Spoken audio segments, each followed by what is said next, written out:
दोस्तों भारत जो एक टाइम पे स्मार्टफोन का सबसे बड़ा इंपोर्टर हुआ करता था वो दुनिया का सबसे तेजी से बढ़ता हुआ एक्सपोर्टर बन चुका है। आज के टाइम दुनिया में भारत ही है जिसका एक्सपोर्ट ग्रोथ सबसे ज्यादा है। इनफैक्ट हम बहुत आसानी से थर्ड पोजीशन पे भी पहुंच गए हैं और कुछ सोर्सेस ये भी दावा करते हैं कि हम सेकंड लार्जेस्ट स्मार्टफोन एक्सपोर्टर बन चुके हैं आफ्टर चाइना। आज के टाइम हमारा सबसे बड़ा मार्केट है United states of America. USA में हर 10 में से 4 स्मार्टफोन मेड इन इंडिया होते हैं और जिस तरह से हम ग्रो कर रहे हैं इस सेक्टर में वो दिन दूर नहीं जब 80 से 90% स्मार्टफोन यूएसए में भारत में बने हुए होंगे। हमारे लिए वियतनाम को बीट करना इस रेस में कोई बड़ी बात नहीं थी। इनफैक्ट ये इंडिया ने बिना किसी ज्यादा एफर्ट के ही कर लिया। बट हमारे सामने सबसे बड़ी चुनौती है चाइना की। चाइना जो दुनिया का सबसे बड़ा स्मार्टफोन एक्सपोर्टर है और इंडिया जो दूसरा सबसे बड़ा एक्सपोर्टर बन चुका है। दोनों के बीच में जमीन आसमान का फर्क है। इंडिया को तो चाइना की बराबरी करने में काफी समय लगने वाला है, इसीलिए हमारी गवर्नमेंट पूरी तैयारी के साथ आई है। ऑलरेडी भारत का इलेक्ट्रॉनिक सेक्टर पीएलआई स्कीम के अंडर अच्छा काम कर रहा है, उसका सबसे बड़ा प्रूफ है ये डेटा। लेकिन अब इस सेक्टर में टोटल डिस्ट्रक्शन मचाने के लिए इंडियन गवर्नमेंट पीएलआई 2.0 लेकर आ रही है, वो भी किसी छोटे मोटे अमाउंट के साथ नहीं बल्कि 46,000 करोड़ रुपए के साथ। डॉलर में ये अमाउंट $5 बिलियन के अराउंड बनेगा। बट क्या आपको पता है कि भारत में स्मार्टफोन की मैन्युफैक्चरिंग कौन करता है? आखिर कौन सी कंपनियां हैं जो इस स्कीम का फायदा उठाती हैं? क्या एप्पल, सैमसंग, वीवो, रियलमी ही इंडिया में अपने स्मार्टफोन बना रही हैं या कोई इंडियन ब्रांड भी है? जब आप इस वीडियो को एंड करोगे तो आपको कुछ ऐसी इन्फॉर्मेशन पता चलेगी जिसको सुनकर आपका रिएक्शन कुछ अलग ही होगा।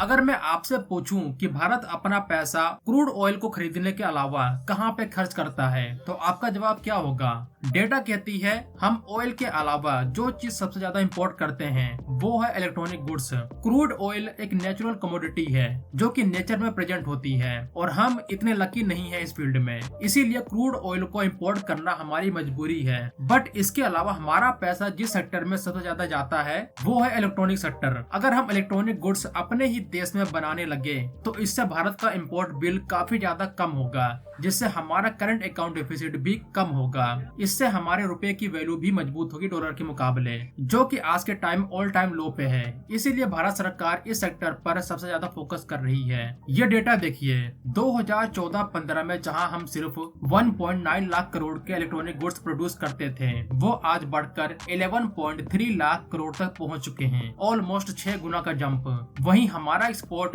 इलेक्ट्रॉनिक गुड्स का सिर्फ 38,000 करोड़ का था, वो आज बढ़कर 3.3 लाख करोड़ तक पहुंच चुका है, ऑलमोस्ट 8 गुना का जंप। मोबाइल फोन का प्रोडक्शन जो सिर्फ 18,000 करोड़ का था वो आज 5.5 लाख करोड़ तक पहुंच चुका है, इसमें 25 गुना का जंप देखने को मिला है। वहीं एक्सपोर्ट में तो हमने सारे रिकॉर्ड तोड़ दिए हैं। ये पहले सिर्फ 1,000 करोड़ के अराउंड था, आज 2 लाख करोड़ को टच कर गया है, 127 गुना का जंप। और ये सब मुमकिन हो पाया प्रोडक्शन लिंक्ड इंसेंटिव की स्कीम के अंडर। अब इसकी सफलता को देखते हुए भारत सरकार फिर से एक पीएलआई के नए फेज को इम्प्लीमेंट करने जा रही है नेक्स्ट मंथ यानी मई 2026 को। इस टाइम गवर्नमेंट 46,000 करोड़ रुपए की सब्सिडी देगी। इस सेक्टर ने पिछले 10 सालों में 25 लाख नए जॉब्स क्रिएट किए हैं और आने वाले टाइम में ये और भी कई गुना बढ़ने वाला है। अब आते हैं उस सवाल पे, भारत में कौन सी कंपनियां हैं जो स्मार्टफोन की मैन्युफैक्चरिंग करती हैं? ये 2024 का डेटा है जहां सबसे बड़ा शेयर था सैमसंग ग्रुप का, दूसरा नंबर वीवो और थर्ड पे फॉक्सकॉन आती है। फॉक्सकॉन एक ताइवान की कंपनी है जो आईफोन की मैन्युफैक्चरिंग करती है और लास्ट में जो 8% का शेयर है ये डिक्सन नाम की कंपनी का है। अब ये कंपनी कहाँ की है, ये इस लिस्ट में कैसे आ गई, ये सब आगे बताऊंगा। तो 2024 के बाद 2025 में ये पिक्चर पूरी तरह से चेंज हो जाती है। 2025 में सैमसंग का शेयर 5% से घटकर 17% पे आ जाता है और यहाँ लीडर बन के उभरती है डिक्सन टेक्नोलॉजी जिसने 196% की ग्रोथ दिखाई है। और इस लिस्ट में एक और प्लेयर की एंट्री हो रही है, भागवती प्रोडक्ट लिमिटेड, जिसने 1000% की ग्रोथ दिखाई है। वीवो, सैमसंग और फॉक्सकॉन के बारे में तो आपने सुना होगा। अब ये डिक्सन और भागवती नाम की कंपनी कहां से आ गई?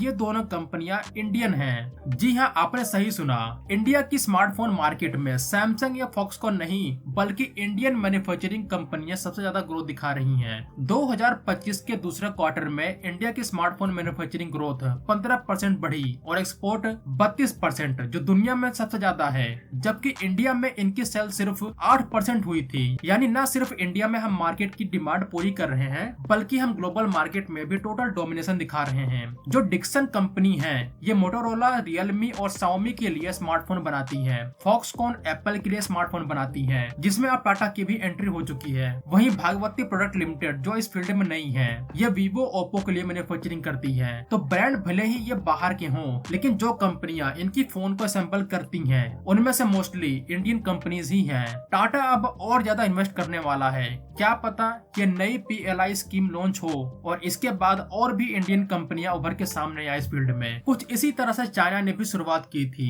चाइना भी शुरू में इसी तरह से बड़ी बड़ी कंपनियों के लिए फोन की मैन्युफैक्चरिंग करता था। फिर धीरे धीरे इन कंपनियों के पास पैसा आया, एक्सपीरियंस आया और नॉलेज आया, और इन सब का यूज करके आज के टाइम ये चाइनीज स्मार्टफोन कंपनियां पूरी दुनिया पे राज कर रही हैं। लेकिन दोस्तों, यहाँ थोड़ा रुकने की जरूरत है, क्योंकि जितना प्राउड हमें इन नंबर्स पर होना चाहिए, उतना ही गहराई से हमें एक सच्चाई को भी समझना होगा। क्या हम सच में स्मार्टफोन मैन्युफैक्चर कर रहे हैं या हम सिर्फ असेंबल कर रहे हैं? असल में एक स्मार्टफोन हजारों छोटे छोटे कंपोनेंट से बनता है, और अगर हम आज के टाइम इंडिया में बनने वाले किसी भी फ्लैगशिप फोन को खोल के देखें, तो उसके अंदर का दिमाग यानी प्रोसेसर, उसकी आंखें यानी कैमरा सेंसर और उसका डेटा स्टोरेज यानी मेमोरी चिप्स इंडिया में नहीं बनती। हम असल में बाहर से CKD यानी कम्प्लीटली नॉकडाउन किट से मंगवाते हैं, जिसका मतलब है कि पार्ट्स बने बनाए आते हैं और हम इंडिया में सिर्फ उन्हें एक साथ जोड़ते हैं, जिसे असेंबली कहा जाता है। डेटा कहता है कि इंडिया आज भी अपने स्मार्टफोन पार्ट्स का लगभग 70 से 80% हिस्सा इंपोर्ट करता है। और ये इंपोर्ट कहाँ से आता है? चाइना से हम डिस्प्ले पैनल्स, बैटरीज और PCB मंगवाते हैं। वियतनाम से कैमरा मॉड्यूल्स और प्लास्टिक कैसिंग्स आती हैं। वहीं साउथ कोरिया और जापान से हम हाई एंड सेंसर्स,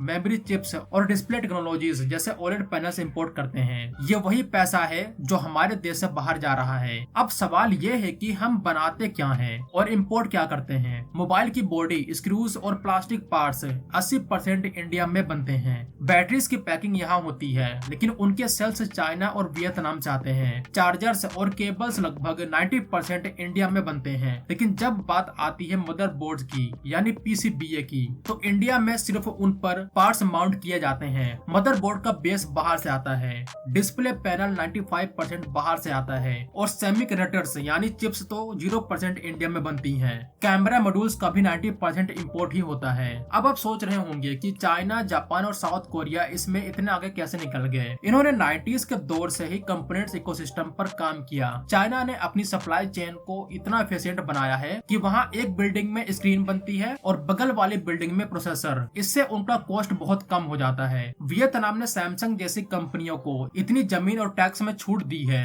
कि वहाँ पूरा इकोसिस्टम शिफ्ट हो गया है। ताइवान और साउथ कोरिया ने सेमीकंडक्टर मैन्युफैक्चरिंग में मास्टरी कर ली है, जो किसी भी इलेक्ट्रॉनिक आइटम का सबसे महंगा और कॉम्प्लेक्स पार्ट होता है। एक चिप मेकिंग फैक्ट्री लगाने में 10 से 20 बिलियन डॉलर का खर्च आता है और बरसों की रिसर्च लगती है, जिसमें इंडिया थोड़ा पीछे रह गया था। लेकिन क्या इसका मतलब यह है कि हम हमेशा स्क्रू ड्राइवर्स लेकर फोन जोड़ते रहेंगे? जवाब है नहीं। गवर्नमेंट को पता है कि असली पैसा कंपोनेंट मैन्युफैक्चरिंग में है। अभी इंडिया का वैल्यू एडिशन सिर्फ 18 से 22% है। यानी अगर 100 रुपए का फोन है तो सिर्फ 20 रुपए का काम इंडिया में हुआ है। गवर्नमेंट का टारगेट है इसको 2028 तक 40% तक ले जाना, और ये सच में हो रहा है। इसका सबसे बड़ा सबूत है गुजरात का माइक्रोन प्लांट, जहां इंडिया में पहली बार मेमोरी चिप्स की असेंबली और टेस्टिंग शुरू हो चुकी है। ये सेमीकंडक्टर मैन्युफैक्चरिंग की तरफ हमारा पहला बड़ा कदम है। इसके अलावा टाटा इलेक्ट्रॉनिक्स और ताइवान की कंपनी PSMC ने मिलकर ढोलेरा गुजरात में इंडिया का पहला मेगा सेमीकंडक्टर फैब लगाने का काम शुरू कर दिया है।